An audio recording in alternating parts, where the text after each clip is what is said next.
La France accro aux pesticides. D'année en année, le constat évolue peu. Pourtant, Éco-Phyto, lancé en 2008, ce plan prévoyait de diviser par 2 l'usage des pesticides dans l'agriculture d'ici 2018. Un objectif du Grenelle de l'environnement, mais l'utilisation de produits phytosanitaires ne cesse d'augmenter en France, 2,5% en plus par an. La France reste ainsi le premier consommateur en Europe. En cette semaine sans pesticides, nous nous sommes penchés sur les alternatives. Véronique Robérotte a rencontré dans la Marne un producteur céréalier en production classique, pas en bio donc. Et ce producteur a divisé par 2 l'utilisation des pesticides depuis 2008 en s'appuyant sur la biodiversité. Reportage. Donc là, alors comme culture, il y a là du trèfle, du blé principalement, il y a du colza pas loin, et puis il y a de l'orge, des betteraves. Enfin voilà, on est sur une exploitation qui est déjà assez diversifiée, quoi. Quentin de la Chapelle, 38 ans, montre des champs à perte de vue dans cette vallée céréalière de la Marne. Et avec des bandes enherbées. Contrairement à ses voisins, on trouve des haies et des bandes d'herbes dans ces 160 hectares pour abriter une biodiversité, une flore et des insectes bien utiles pour lutter contre les insectes ravageurs, principalement des charançons, des pucerons et des limaces. À chacun son prédateur présent dans la nature. Donc c'est effectivement les coccinelles qui sont très connus, les cirfes qui ressemblent à des guêpes mais qui sont plus proches de la famille des mouches. Ça, c'est des espèces qui se nourrissent notamment des pucerons. Et puis des carapes qui sont en fait un peu des sortes de scarabées et qui se nourrissent eux de pucerons, limaces.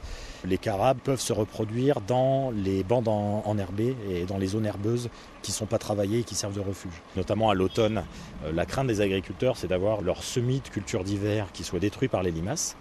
Donc il y a beaucoup d'agriculteurs qui épandent systématiquement des produits de destruction chimique pour détruire les limaces dès le semis.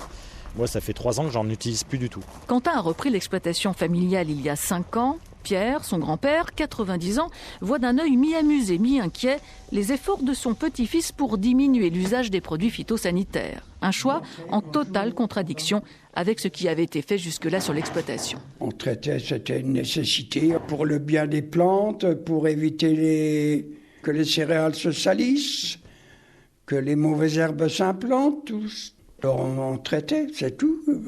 Mais la démarche du petit-fils de compter sur les insectes... C'est-à-dire que ça sera peut-être au détriment des rendements aussi quand même. Non ?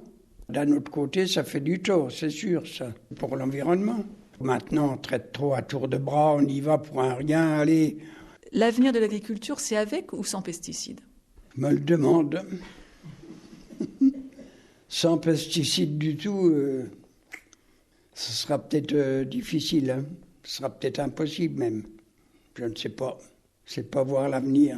Pour Quentin, l'affaire est entendue, s'appuyer sur la biodiversité est rentable. J'ai baissé de 150 € mes charges d'engrais, de pesticides par hectare.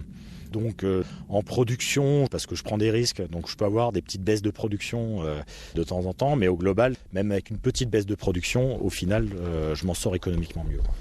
Comment vous êtes perçu par les voisins, justement, avec vos insectes ? Au début, il y a un peu, on regarde de loin, on dit rien, et puis maintenant, t'as pas de problème de limaces, mais tiens, comment ça se fait ? T'as pas traité là-dessus et t'as pas eu de soucis après ? Non. Et là, on sent qu'il y a quand même une curiosité, que ça déstabilise, parce qu'effectivement, c'est une approche qui nous bouscule nos repères.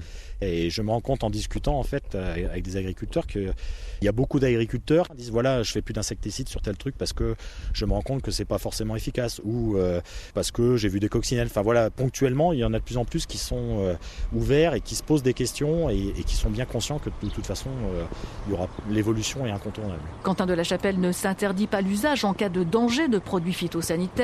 Il travaille avec des chercheurs pour essayer de donner quelques clés aux agriculteurs tentés comme lui de cultiver en se passant autant que possible de la chimie.